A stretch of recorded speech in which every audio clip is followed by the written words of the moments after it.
अरे मैं भला असत्य क्यों बोलूंगा? अभी अभी यही थे श्रीहरि। हाँ,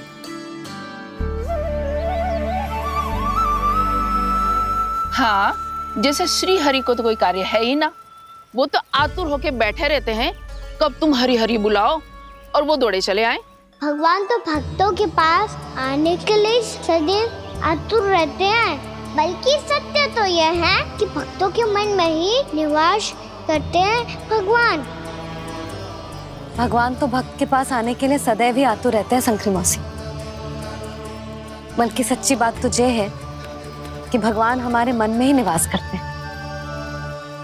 कम से कम तू तो इसे बढ़ावा मत दे जशोदा। जब देखो जब हरि नाम की रट लगाए रहते है। हरि बोलते बोलते ऐसो बावलो होता है कि सारा कार्य भूल जाता है। 2 दिन से अपनी मटकी के लिए चक्कर काट रही हूँ। अभी तो एक चक्कर और लगाना होगा आपको।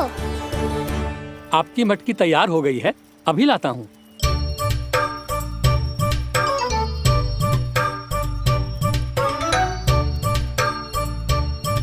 लो जी मटकी।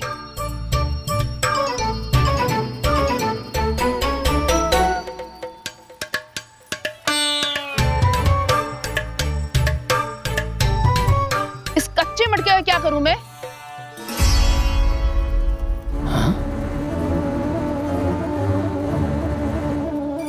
पर इसे तो मैंने भट्टी में पकाया था। अब तू ही देख ले कितना ध्यान रहता है इस कार्य पे। और कह तो है कि श्री हरि आते हैं इससे मिलने। हाँ आते हैं और आगे भी आएंगे हमारे श्रीहरि हमसे मिलने। और आके मोक्ष देंगे, है ना? मांगूंगा तो मोक्ष भी दे देंगे, मांगूंगा तो मोक्ष भी दे देंगे, मांगूंगा तो मोक्ष भी दे देंगे। अभी तो ये बता कि तू मुझे मेरी मटकी कब देगो? और मेरी मांग कब पूरी करोगे भोला राम जी? मेरो घड़ा मेरे दिए तो तैयार है ना कल एकादशी की पूजा और व्रत के लिए। एकादशी का व्रत? हाँ, एकादशी का व्रत। इसे करने से श्री हरि बहुत प्रसन्न होते हैं। अच्छा, फिर तो अभी लाया।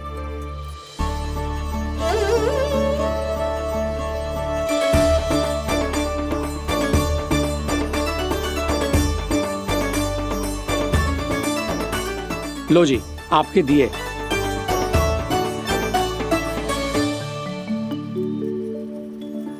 और जो हमने मांगा है वो?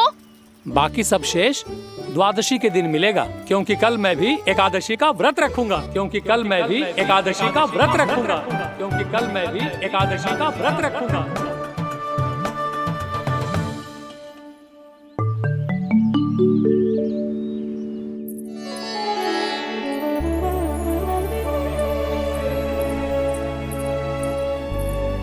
जानकी, फूलों का प्रबंध हुआ कि ना? हाँ भाभी, जे रे। सदैव विलंब कराती है। पर भाभी इस बार तो फूल समय से ही लाई थी। क्या हुआ जशोदा? अभी तो पूजा की तैयारी ना हुई? देखो ना मौसी, ये जानकी ना कुछ छूट ही जाता है इसके कारण। एकादशी की पूजा और व्रत आते ही जसोदा भाभी इतनी वग्र हो जाती है। ऐसो क्या होगा इस पूजा में?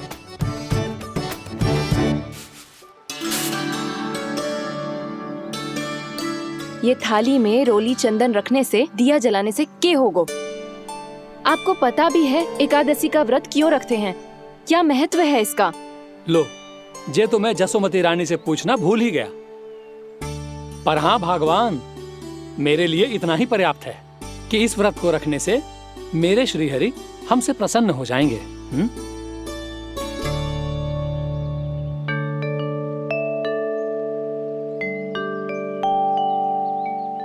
नारायण ही जाने ऐसे कैसे पूजा करते हैं जे श्री हरि की एक मूर्ति तक ना है इनके पास।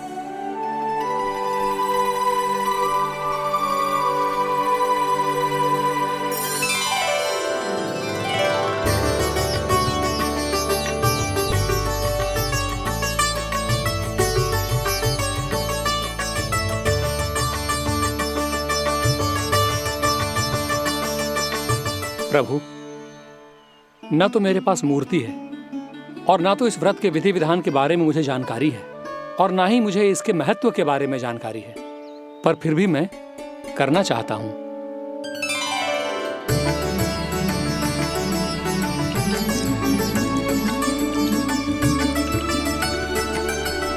इसीलिए मैं दृढ़ संकल्प लेता हूं, पूरी निष्ठा के साथ, श्रद्धा के साथ और पूरी आस्था के साथ मैं इस व्रत को संपन्न करूंगा।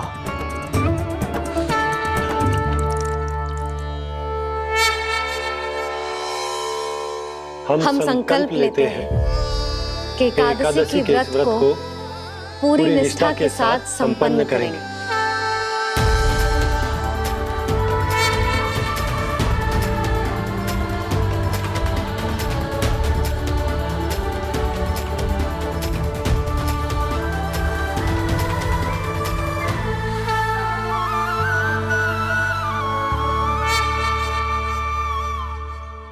तुलसी जी के पत्ते तो हैं ही ना।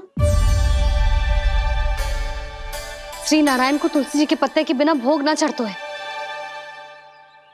जानकी, तुलसी के पत्ते कहाँ हैं? भाभी, मैं तो कब से यही पूछना चाह रही थी कि तुलसी के पत्ते लाऊं क्या, पर आप तो व्यस्त थी ना। तुझे कितनी बार समझाओ है ना, यदि तेरे कछु करने से किसी और की कोई हानि ना हो रही हो या किसी के अच्छे कार्य में सहायता हो रही हो तो मुझसे आज्ञा लेने की आवश्यकता ना है।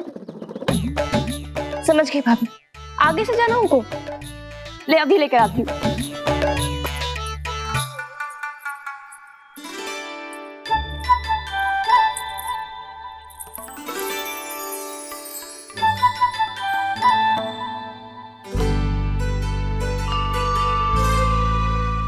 ताऊ, आपने पहले ये व्रत करो है? आपको इसका महत्व पता है? भाभी चलो। जानकी, तुमने ये व्रत करो है? फिर तुमको इसका महत्व पता है? सुमति जी, आपको पता है इसका महत्व? कान्हा, क्यों तंग कर रहे हो सबको? मैया, सबने करो ये व्रत, मुझे भी करना है।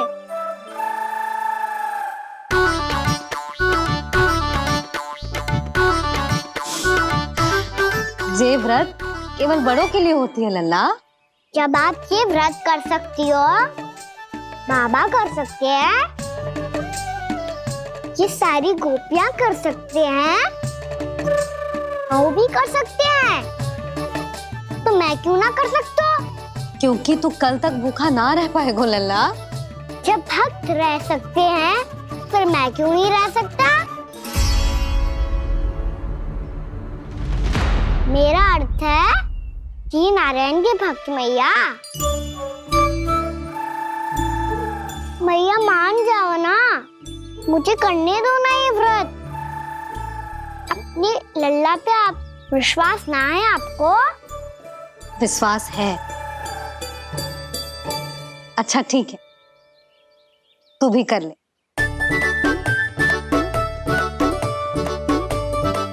पर मैया, व्रत की कथा तो सुनाओ, मैं तो अबध हूँ ना। मुझे कैसा पता चलेगा कि ये व्रत करते क्यों हैं?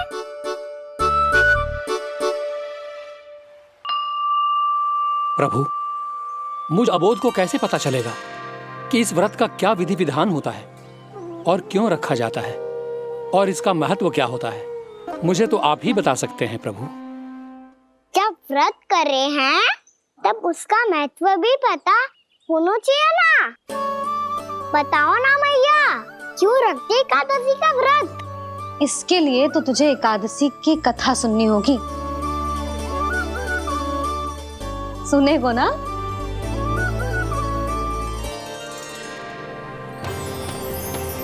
वसुदेव सुतं देवं कंस चाणूरमर्दनम्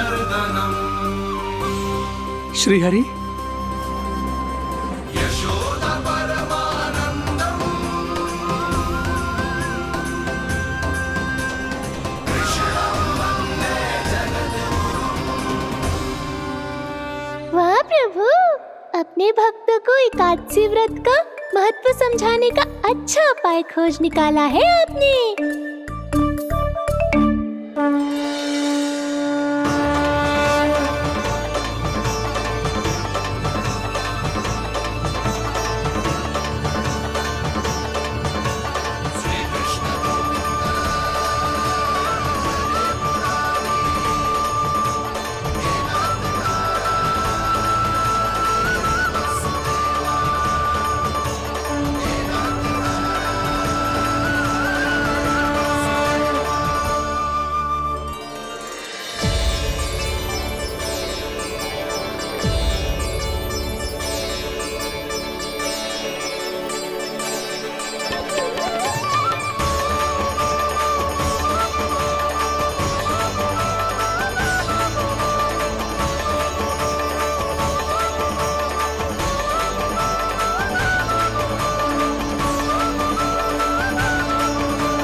अब सब जन एकादशी के व्रत की कथा ध्यान से सुनना, तभी जे व्रत पूरा माना जाएगा। समझो लल्ला।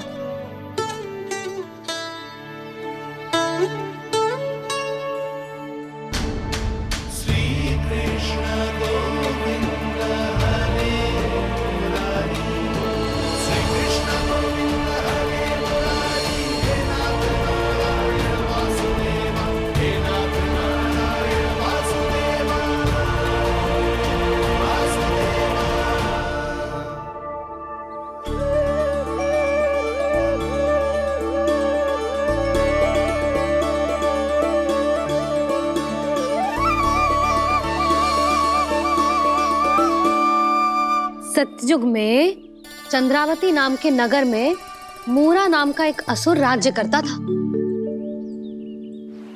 ओम ब्रह्मदेवाय नमः। ओम ब्रह्मदेवाय नमः। ओम ब्रह्मदेवाय नमः। ओम ब्रह्मदेवाय नमः।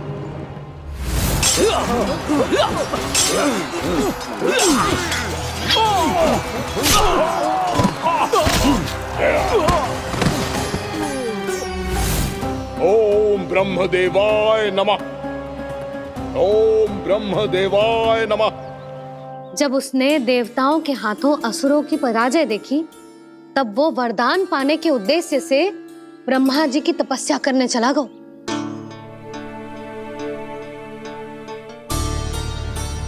शीघ्र ही मूरा की तपस्या सफल हो गई और ब्रह्मदेव जी उससे प्रसन्न हो गए।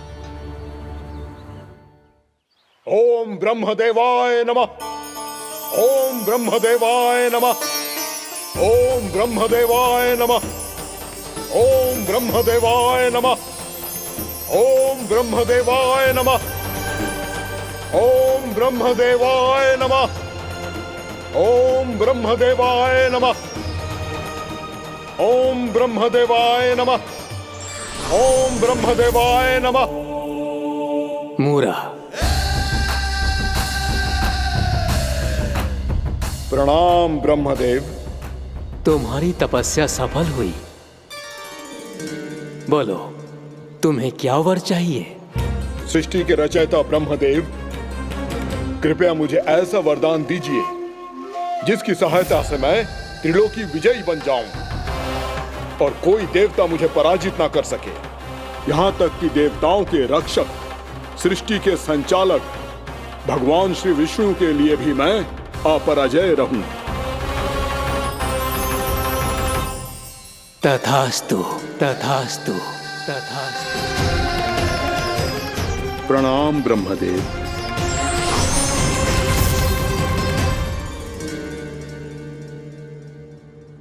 ऐसा वरदान पाकर मूरा बहुत अभिमानी होगा। यक्षों, किन्नरों, यहाँ तक कि देवताओं को भी युद्ध के लिए ललकारने लगो, पर किसी ने भी उसकी ललकार को स्वीकार ना करो, क्योंकि सभी उसकी शक्ति से बहुत भयभीत थे और उसके सामने युद्ध किए बिना ही अपनी पराजय स्वीकार करने लगे और फिर दंभ में आके उसने स्वर्ग लोक पर भी आक्रमण कर दिया और देवराज इंद्र तक को चुनौती दे डाली।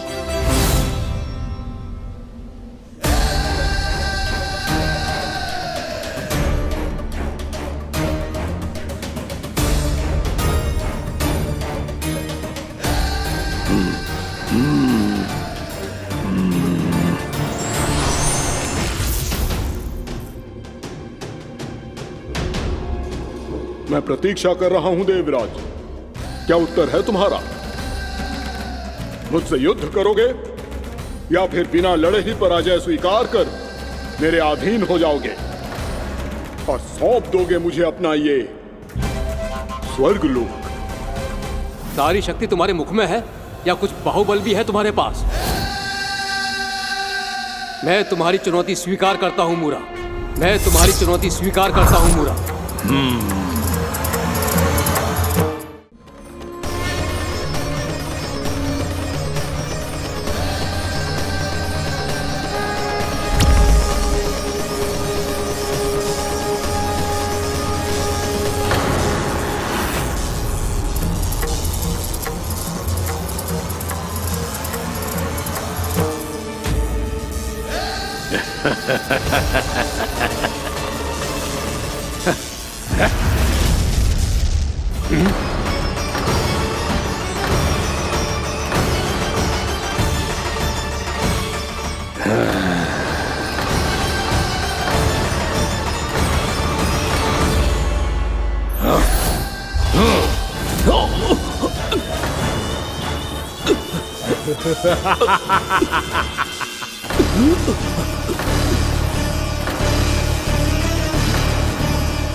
खैरिए देवगण, असुर राज मुरा को ब्रह्मदेव का आशीर्वाद प्राप्त है।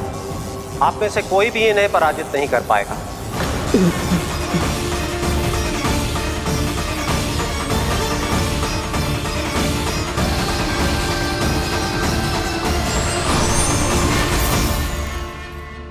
एक अवसर और देता हूं देवराज, युद्ध या अधीनता, क्या उत्तर है तुम्हारा देवराज?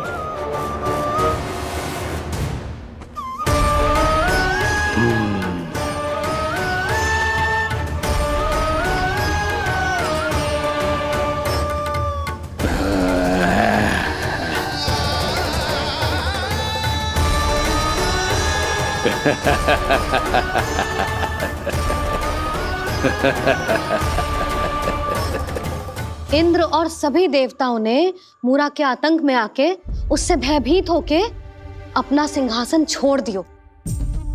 अब मूरा स्वर्ग का अधिपति बन गयो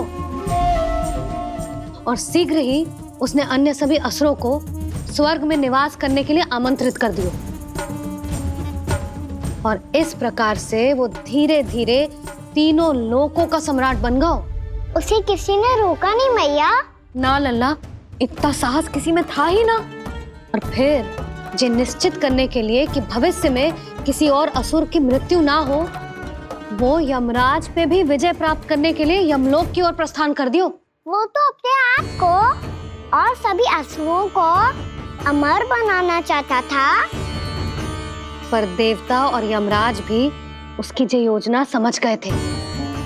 इसीलिए उसके आने से पहले ही सारे देवताओं ने श्री नारायण से सहायता के लिए गुहार लगाई।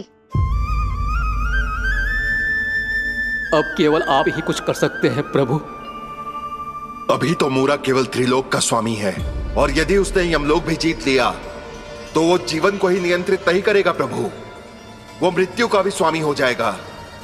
ऐसे में पहले सृष्टि का संतुलन तो नष्ट होगा प्रभु, और फिर स्वयं सृष्टि ही नष्ट हो जाएगी। ऐसा नहीं होगा यमदेव, नियति ऐसा होने ही नहीं देगी। विधि रचेगी खेल और मैं बनूंगा माध्यम। असुर राज मुरा का सामना मैं करूंगा। बस आप मुझे चुनौती देने के लिए उसे तैयार कर लीजिए, चाहे उसके लिए आपको साम दाम दंड भेद कोई भी उपाय क्यों ना अपनाना पड़े।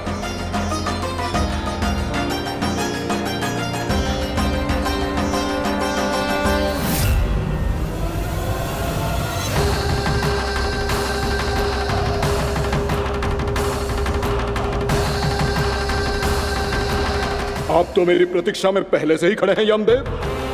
तब तो आपने मेरी चुनौती के बारे में भी सुना ही होगा। कहिए, क्या उत्तर है आपका? मेरा स्वागत करके अपना राज्य त्यागेंगे या मेरा सामना करके अपने प्राण? असुर राज मुरा का सामना मैं करूंगा। बस आप मुझे चुनौती देने के लिए उसे तैयार कर लीजिए, चाहे उसके लिए आपको साम दाम दंड भेद कोई भी उपाय क्यों ना अपनाना पड़े।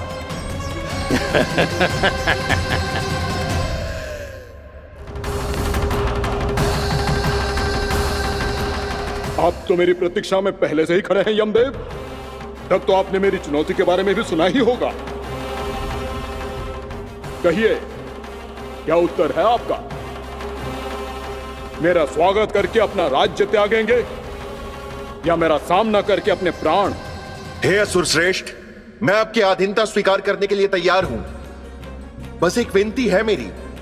शर्त को विनती का नाम देकर पहलाना चाहते हो मुझे यमराज? असुर राज मूरा के सामने शर्त रख पाओ, इतना सामर्थ्य नहीं है तुम में। इसका आभास है मुझे असुरराज, पर मैं आपकी अधीनता स्वीकार करूं इससे पहले आपको स्वामी धर्म का पालन करना होगा। मेरे पुराने स्वामी के क्रोध से मेरी रक्षा करनी होगी आपको। कौन है तुम्हारा पुराना स्वामी? भगवान श्री नारायण। और छोटी माँ, मूरासुर को तो श्री नारायण से भी रक्षा का वरदान प्राप्त था ना? यही तो श्री नारायण की लीला थी बलराम। पर वो राक्षस अपने दम में जे समझ ही ना पाओ कि वो क्या भूल करने जा रहे है, और पहुंच गो भगवान श्री नारायण को चुनौती देने के लिए।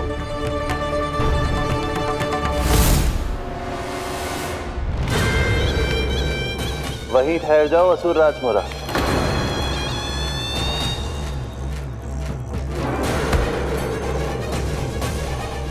यहां क्यों आए? आपको पराजित करने और ये वैकुंठ जीतने, ताकि मैं यमलोक का स्वामी बन सकूं।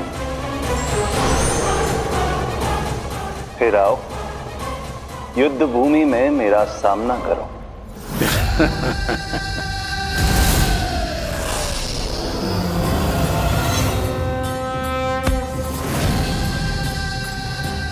ये नहीं जानते कि इनसे ना हारने का वरदान तो मैं पहले ही प्राप्त कर चुका हूं। इसलिए युद्ध ठीक से आरंभ हो पाए उससे पहले ही इन्हें जीत लूंगा मैं।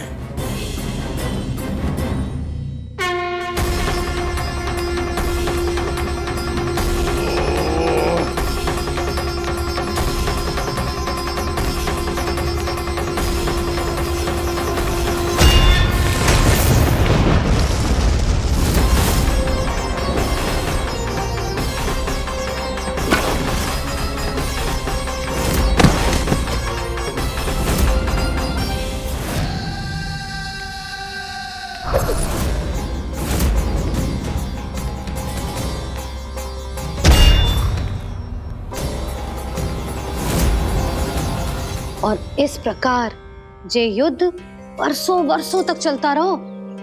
दोनों योद्धा पूरे ब्रह्मांड में अनेक अस्त्रों शस्त्रों के साथ युद्ध करते रहे।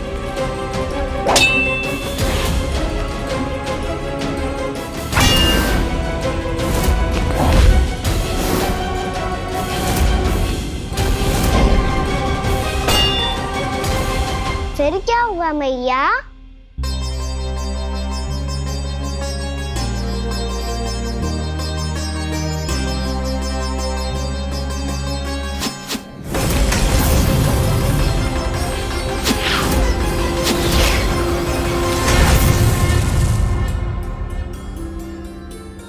उस युद्ध को कभी समाप्त हुआ हो, पर कैसे? शीघ्र ही वो राक्षस थक गौ लल्ला।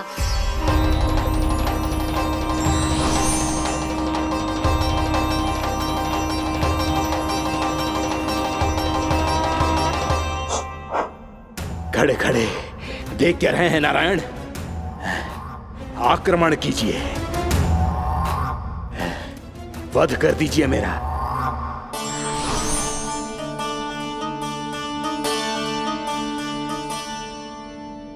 मैं तुम्हारी वीरता से प्रभावित हूं,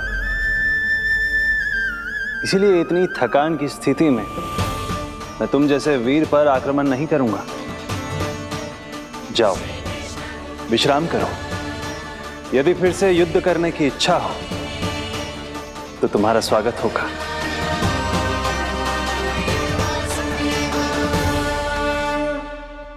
जे कह के श्री नारायण बद्रिका आश्रम चले गए और वहां हिमवत नाम की एक कंदरा में ध्यान लगा के बैठ गए। उधर वो राक्षस विश्राम करने लगो। अनेकों दिन बीत गए और अब वो राक्षस मूरा फिर से स्वस्थ होके बलवान हो गया था। उसने अपनी सारी शक्ति फिर से प्राप्त कर ली थी। श्री नारायण ने उस पर दया करी थी, पर वो फिर से श्री नारायण को छलने को तैयार होगा।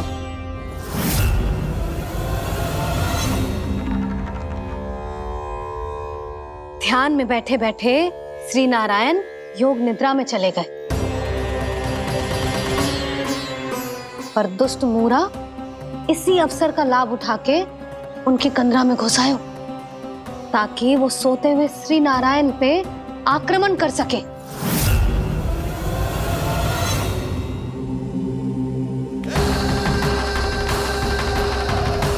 आज इस लंबे युद्ध को जीतकर अपने इस अंतिम शत्रु का भी अंत कर दूंगा मैं।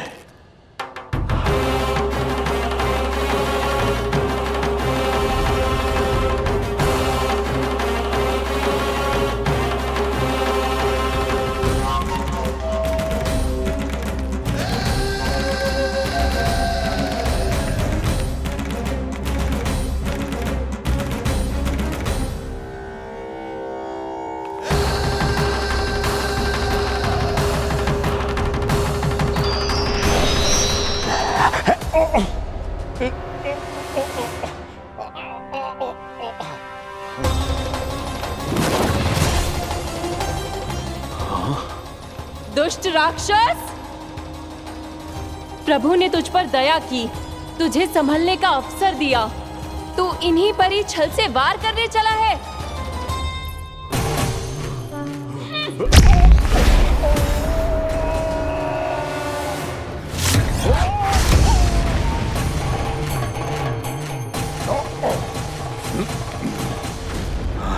मैं अजय हूँ, मुझे कोई पराजित नहीं कर सकता। ब्रह्मा का वरदान है मुझे। तूने नारायण से अपराजय होने का वरदान मांगा था मूर्ख, उनकी शक्ति से नहीं। ध्यान से देख, मैं तेरी मृत्यु हूँ, मृत्यु।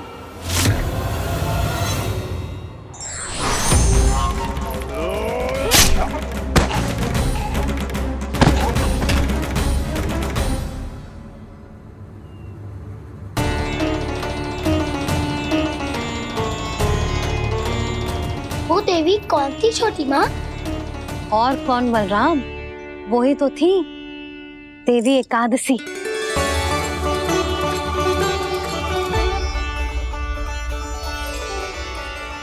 मुझे क्षमा कीजिए प्रभु, आपकी आज्ञा के बिना ही युद्ध करके आपके शत्रु को मृत्यु के घाट उतार दिया।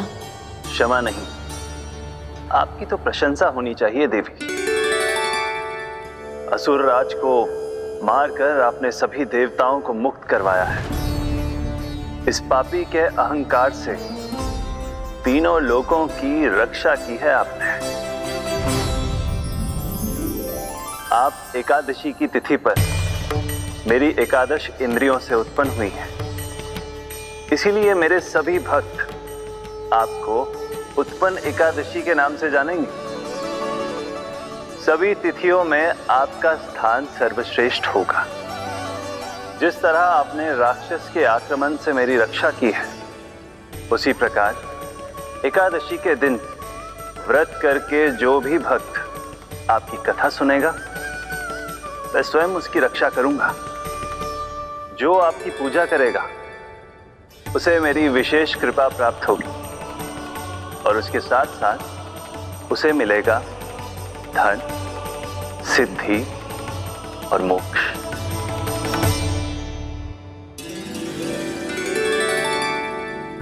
इसीलिए आज के दिन व्रत रखने का बहुत अधिक महत्व होता है।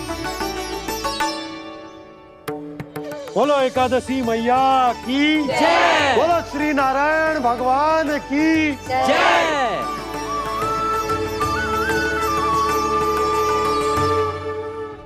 प्रभु की कृपा से एकादशी का महत्व भी पता चल गो और मेरा व्रत भी सफल होगा। अभी नहीं भूला राम, एकादशी का व्रत पूरी तरह तभी सफल होता है जब द्वादशी के दिन उसे पूरा किया जाता है।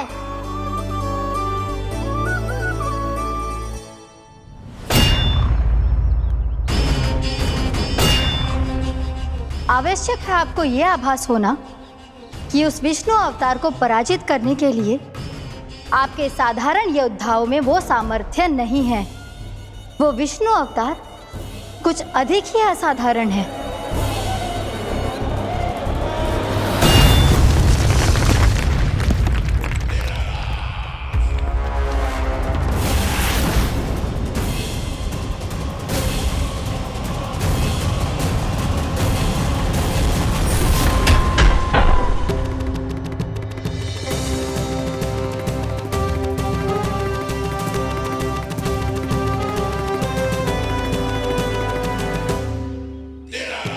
अब मैं दिखाऊंगा उस विष्णु अवतार को असाधारण शत्रु क्या होता है।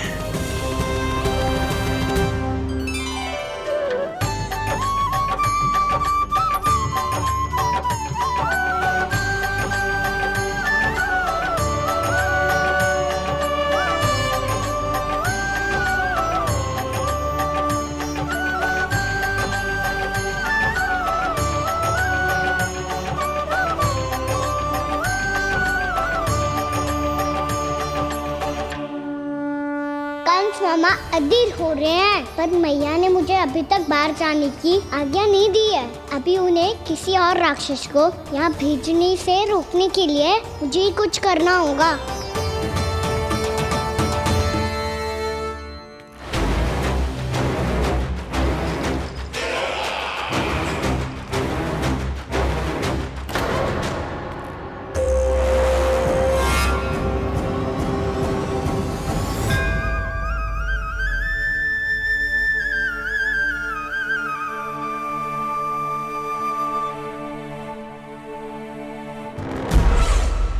कौन हो तुम? बचपन से ही मुझे मारने का सपना देख रहे हैं, फिर मुझे ही नहीं पहचानते।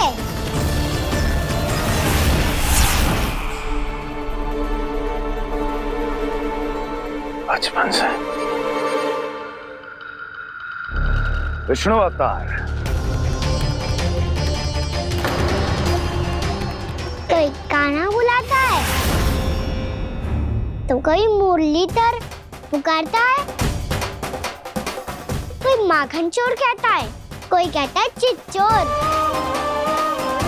पर विष्णु अवतार इस नाम से तो बस आप ही मुझे बुलाते हो मामा जी। इतना साहस, ये तो यहाँ आ गया है।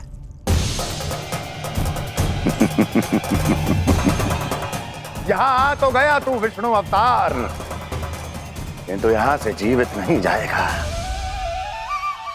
तेरे इस शीश को तेरे धड़ से अलग कर दूंगा मैं।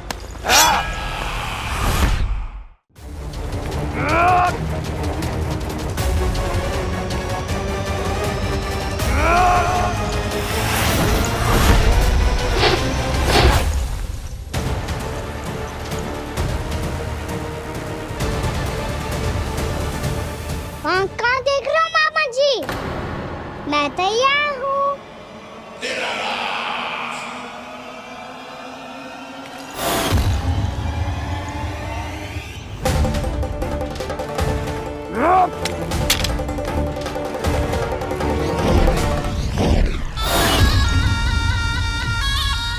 मामा जी, आप सदैव इसी तरह क्रोध में रहते हो क्या?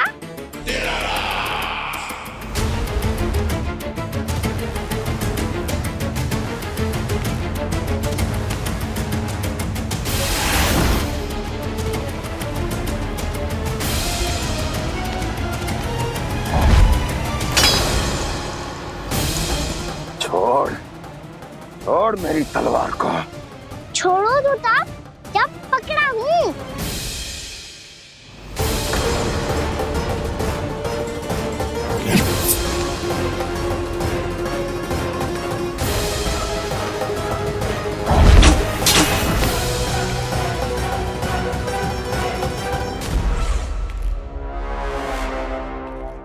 मामा जी,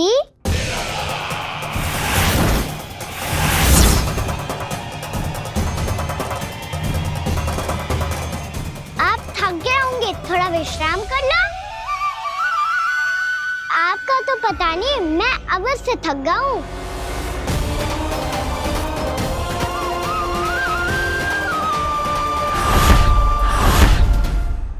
मेरे सिंहासन पर बैठने का तो साहस।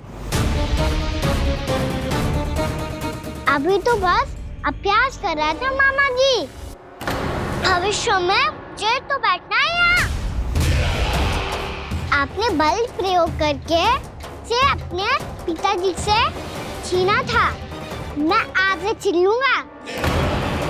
जो छल और बल से लिया जाए वो अधिक समय तक टिकता नहीं है मामा जी।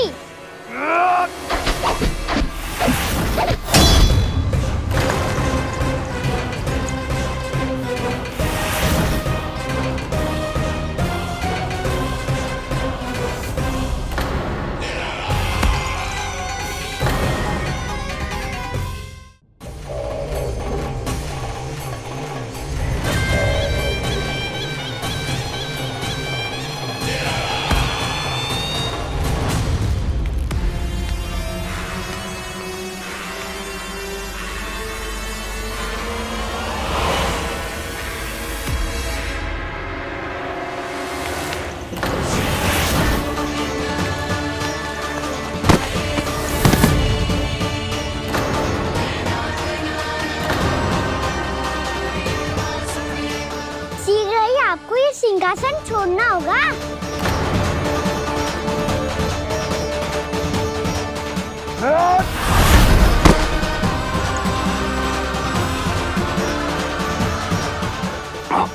वो मेरा सिंहासन छीनना चाहता है। वो आ रहा है, वो आ रहा है। सैनिकों! दुर्जन, बंद कर दो सभी द्वार और झरों के, सबके सब। इसकी हर संभावना पर इतना कड़ा पहरा बिठा दो कि ना तो कोई महल के भीतर आ सके, ना कोई बाहर जा सके। मुझे महल की चप्पे चप्पे की सूचना चाहिए। जाओ।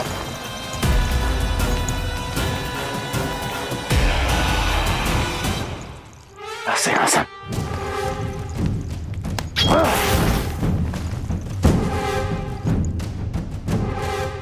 अब आ, दुष्ट मायावी, ए छलिया विष्णु अवतार, मैं कंस तेरी प्रतीक्षा कर रहा हूँ। देखता हूँ मेरे सिंहासन पर कैसे बैठता है तू। मुझे तो बस कुछ समय चाहिए था, वो मिल गया। अब करते रहिए आप प्रतीक्षा।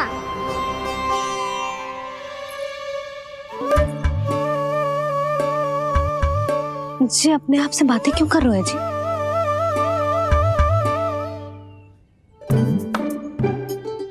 आप मुस्कुरा क्यों रहे हो? ना कछु ना। बताओ क्यों मुस्कुरा रहे हो? तुम ही पर गए हैं जी। जब तुम व्रत करती हो तो तुम भी ऐसा ही करती हो। इसी प्रकार भूख अधिक लगने पर अपना ध्यान भटकाने के लिए स्वयं से ही बड़बड़ाती रहती। होगा। आपको तो बस मेरा उपहास उड़ाने के लिए बहाना चाहिए।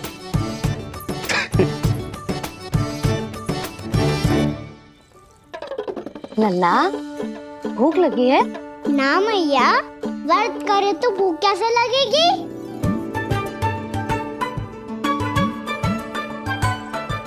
यदि लगी हो तो छोटे बालकों को थोड़ी बहुत भूल चूक क्षमा होती है।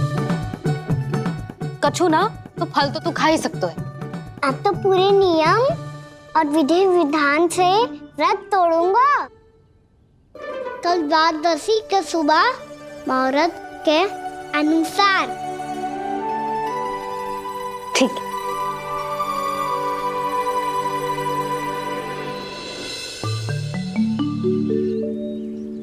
लल्ला, एकादशी समाप्त हो गई है, द्वादशी लग गई है। अब तू व्रत तोड़ सकता है, भोजन कर ले। ले।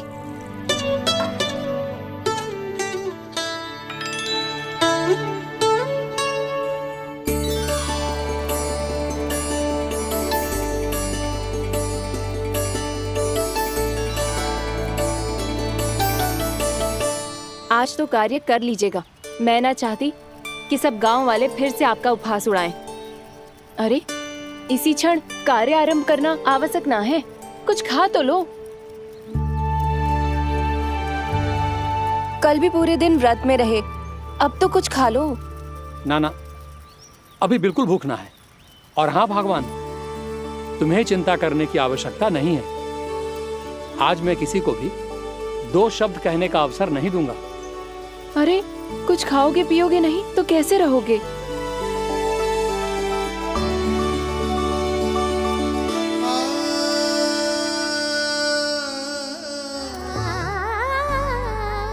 ठहर, मैं तेरे लिए मट्ठा लेके आती हूँ। व्रत के बाद पीने से पेट ठंडा रहता है। रुक।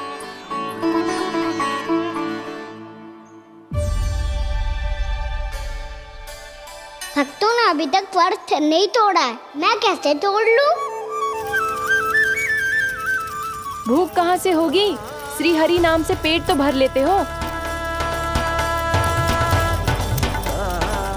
श्री हरि श्री हरि श्री हरि।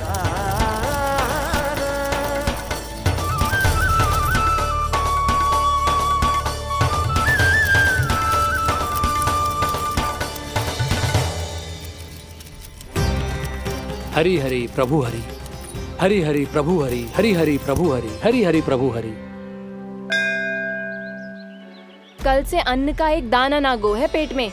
अब क्या व्रत तुड़वाने भी आपके प्रभु ही आएंगे? अब क्या व्रत तुड़वाने भी आपके प्रभु ही आएंगे? मैया,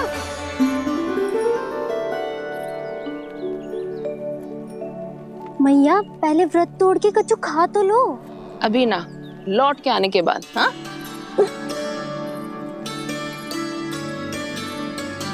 बलराम, ठहरो पुत्र, पहले कुछ खा लो। व्रत तोड़ना आवश्यक होता है। मैया ने एकादशी का महत्व बताया। लगता है मुझे सबको द्वादशी पर व्रत तोड़ने समाप्त करने का महत्व बताना होगा। हरि हरि हरि हरि हरि, मेरे हरि।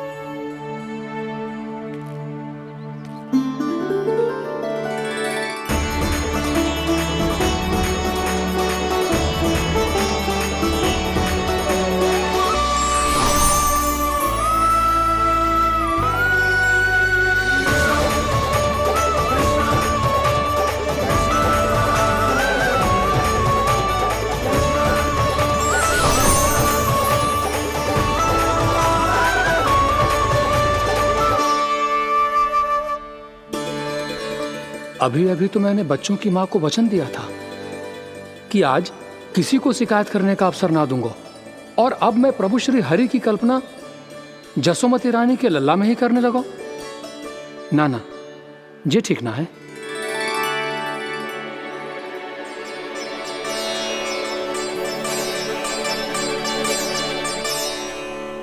ठीक है तो है, बिल्कुल सही पहचाना है आपने। बड़े तो बड़े, अब तो बालक भी हमारा उपहास उड़ाने लगे। मैं आपका उपहास नहीं उड़ाने आया, मैं तो आपके एकादशी के व्रत को पूरा कराने आया हूँ।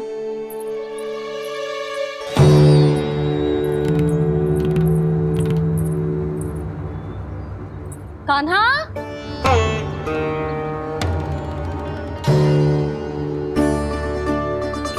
तो ये रे आपकी छड़ी और ये रे मेरी पीठ। सेक देना ताकत तोड़।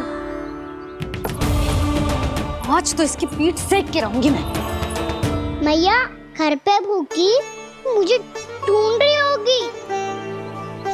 लो, आज द्वादशी के दिन पहले प्रहर में भोजन करके अपना एकादशी का व्रत पूरा करो आप। धन्यवाद राजकुमार, पर अभी हमें भूख नहीं है, बहुत सारा काम पड़ा है और अभी थोड़ी ही देर में शंकरी बहन भी अपनी मटकी लेने आती होंगी।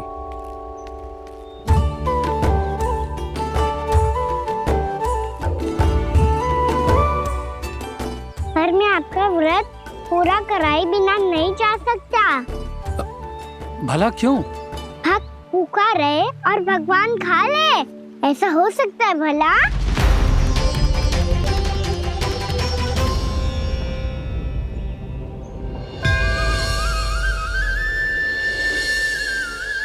ये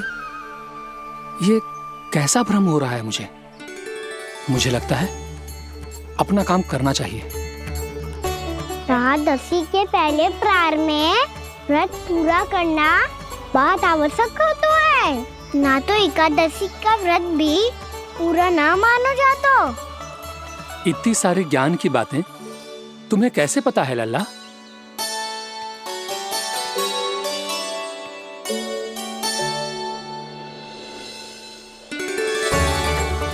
जैसे एकादशी की कथा होती है, वैसे द्वादशी की महिमा भी एक बहुत महत्वपूर्ण कथा है।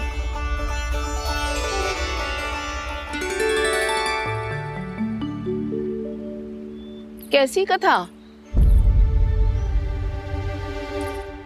बिल्कुल सही समय पे आई हो आप, क्योंकि आपको ये कथा आपको अवश्य सुननी चाहिए।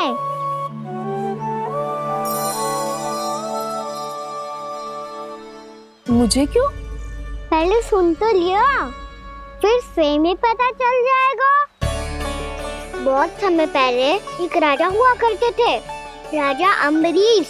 भगवान श्री हरि के बहुत बड़े भक्त थे। ओम नमो नारायणाय। ओम नमो नारायणाय।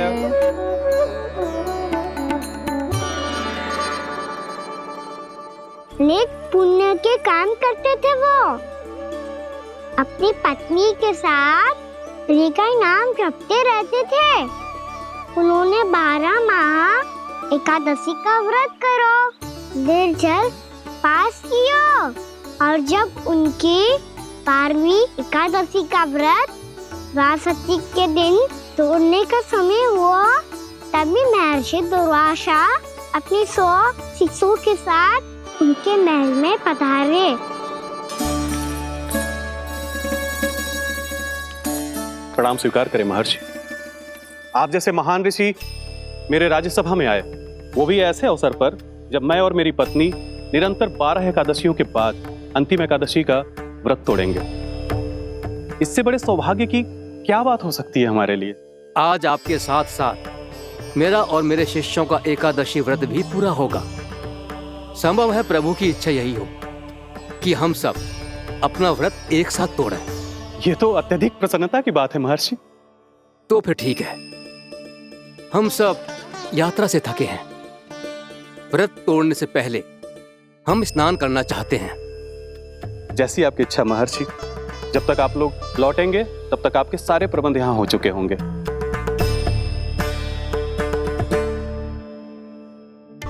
महर्षि दुर्वासा स्नान करने गए थे, पर उन्हें लौटने में विलंब हो रहा था, और इधर द्वादशी पर व्रत पूरा करने का मुहूर्त बीता जा रहा था। महाराज अम्बरीश बड़ी विरगता के साथ महर्षि दुर्वासा के लौटने की प्रतीक्षा कर रहे थे। महाराज, व्रत तोड़ने का मुहूर्त बीता जा रहा है, बस कुछ ही समय बचा है। महर्षि और उनके शिष्यों को लौटने में न जाने कितना समय लग जाएगा। मेरा सुझाव है कि आप मुहूर्त समाप्त होने से पहले व्रत अवश्य तोड़ लें। गुरुदेव, हमने महर्षि दुर्वासा को वचन दिया है कि जब तक वो लौटेंगे नहीं तब तक हम व्रत नहीं तोड़ेंगे। इसीलिए मैं उनका लौटने के बाद ही भोजन ग्रहण करूंगा।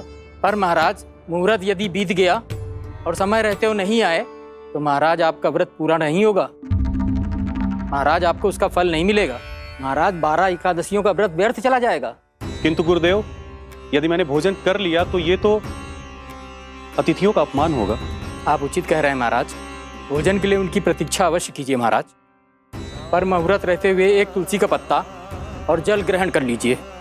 इससे आपका व्रत भी पूरा हो जाएगा और अतिथि का मान भी रह जाएगा। आपका सुझाव अच्छा है गुरुदेव।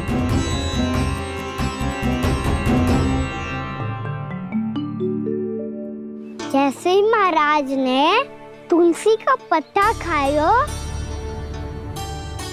वैसे ही महर्षि दुर्वासा लौट आए। महाराज,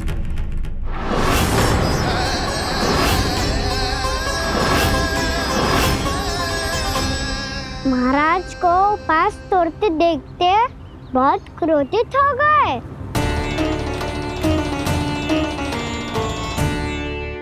बहुत बड़े भक्त हैं आप, परंतु आप ये नहीं जानते अपने अतिथियों के साथ कैसा व्यवहार करना चाहिए। आपने हमें साथ भोजन करने का वचन दिया था, पर अपना व्रत क्यों तोड़ा आपने? महर्षि, मैंने भोजन नहीं ग्रहण किया। कहीं मुहूर्त न निकल जाए, इस कारण मैंने एक तुलसी का पत्ता ग्रहण कर लिया। 56 भोग खाया हो या एक पत्ता, अपना व्रत तोड़कर अतिथियों का अपमान किया है, मेरा अपमान किया है। अब आपको दंड भोगना होगा ताकि आप सीख पाएं कि अतिथियों के साथ कैसा व्यवहार होना चाहिए।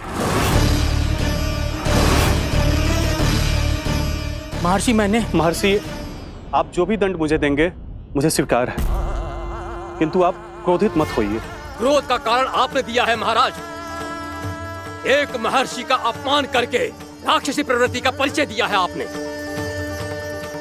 इसीलिए अब एक राक्षसी आपको दंड देगी।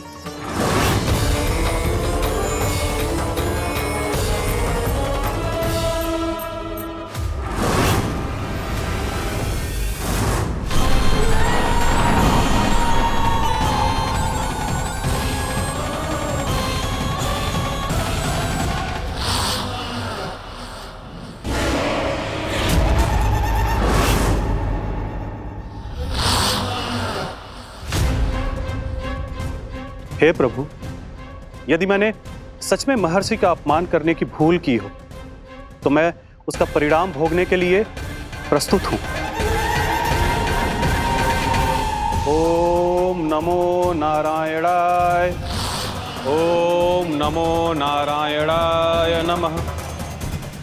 महर्षि दुर्वासा को यह आभास ही नहीं था कि महाराज अम्बरीश ने उनका अपमान नहीं किया था, फिर भी उसे अपमान मान के वो श्री नारायण के भक्त पे संदेह कर रहे थे। मैंने भी तो भोला राम की भक्ति पे संदेह किया था। हे नारायण, ये क्या पाप हो गया मुझसे? संदेह किसी अपमान से कम ना हो तो, और भगवान सब सह सकते हैं, पर उनके प्रिय भक्तों का अपमान सहन ना कर सकते, इसीलिए उन्होंने हस्तक्षेप करने का निर्णय लिया।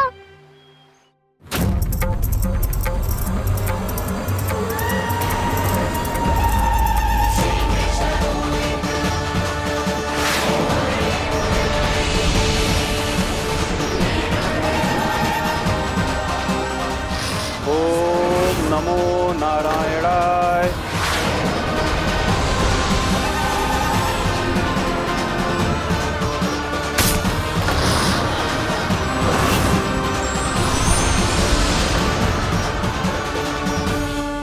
और फिर भगवान का वो सुदर्शन चक्र महर्षि दुर्वासा के पीछे पड़ गया। ये चक्र तो मेरी ओर बढ़ रहा है। ओम नमो नारायणाय। ये कैसे संभव हो सकता है? कोई रोको इसे, कोई रोको इसे।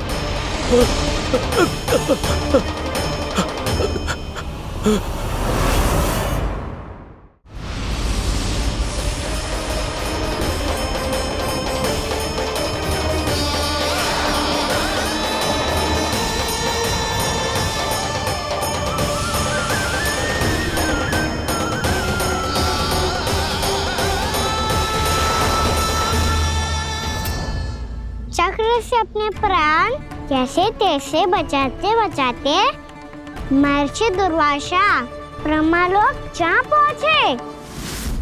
ब्रह्मदेव रक्षा कीजिए, ब्रह्मदेव सहायता कीजिए, मुझे बचाइए ब्रह्मदेव, रक्षा कीजिए। ये सुदर्शन चक्र मेरे प्राणों के पीछे पड़ गया है, मुझे बचाइए ब्रह्मदेव, मुझे बचाइए।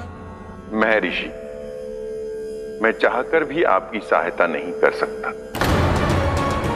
ऐसी स्थिति में यदि कोई कुछ कर सकते हैं तो वो हैं सुदर्शन चक्र के स्वामी विष्णु, क्योंकि सृष्टि में केवल वही है जो इसे नियंत्रित कर सकते हैं। वो ही इसे वापस लौटने का आदेश देकर आपके प्राणों पर छाए हुए संकट को दूर कर सकते हैं।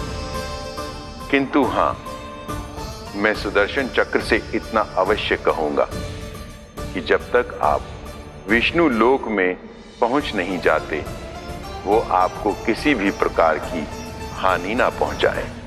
आपका बहुत बहुत धन्यवाद, आपकी सदा ही जय हो।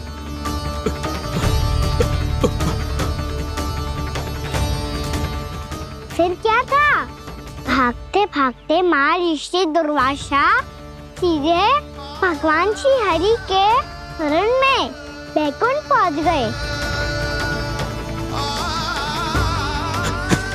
त्राहिमाम प्रभु, त्राहिमाम, मुझे बचाइए, मेरी सहायता कीजिए प्रभु, मेरी सहायता कीजिए।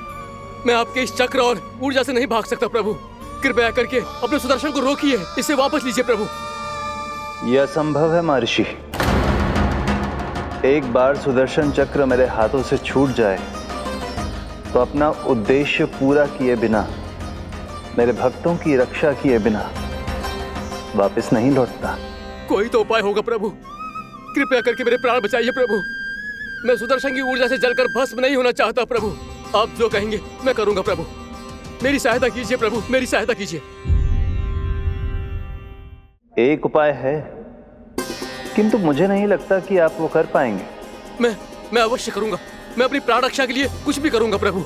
आपने मेरे भक्त राजा अम्बरीश को भक्ति का कर्तव्य निभाने के लिए अपमानित और दंडित किया है महर्षि, पर भक्त की रक्षा करना भगवान का कर्तव्य है। इसलिए यदि आप भक्त राजा अम्बरीश के पास जाकर क्षमा याचना करें और यदि वो आपको क्षमा कर दे तो ही ये चक्र आपके प्राण लिए बिना लौट सकता है। अन्यथा आप तो जानते हैं महर्षि, मेरे भक्त का अपमान मेरा अपमान।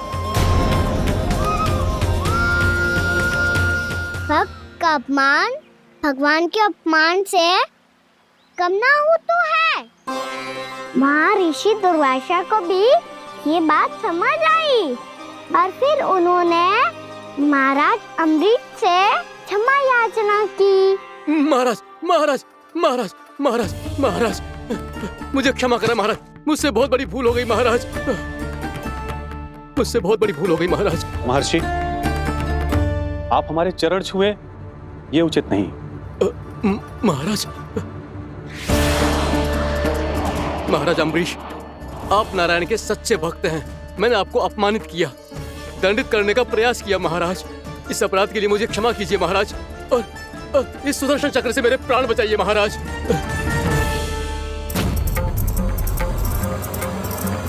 हे महान सुदर्शन, यदि महर्षि के लिए मेरे हृदय में अभी भी वही सम्मान और प्रेम हो जो इनके प्रथम आगमन पे था, तो कृपया आप अपने धाम वापस लौट जाइए।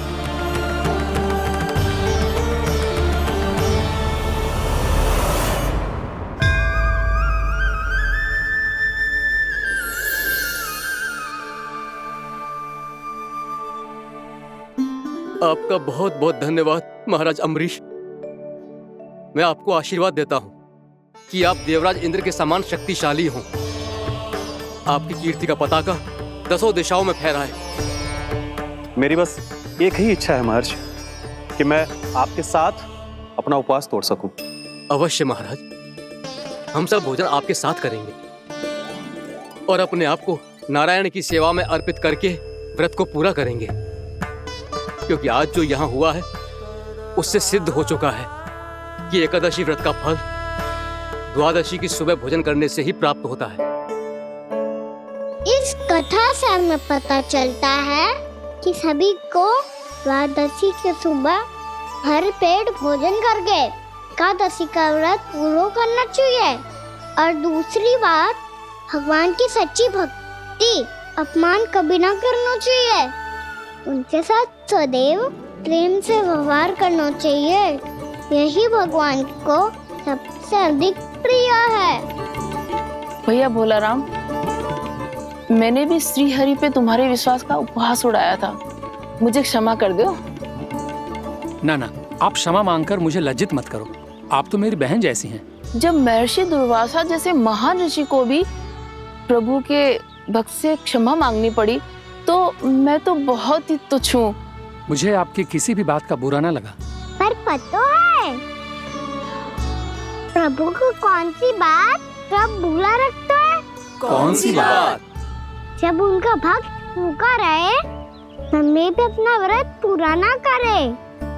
और जैसा कि आप सभी ने अभी कथा से सीखो है, एकादशी के व्रत को द्वादशी की सुबह अवश्य पूरा करना चाहिए। अब आप जाओ, अपना व्रत पूरा करो।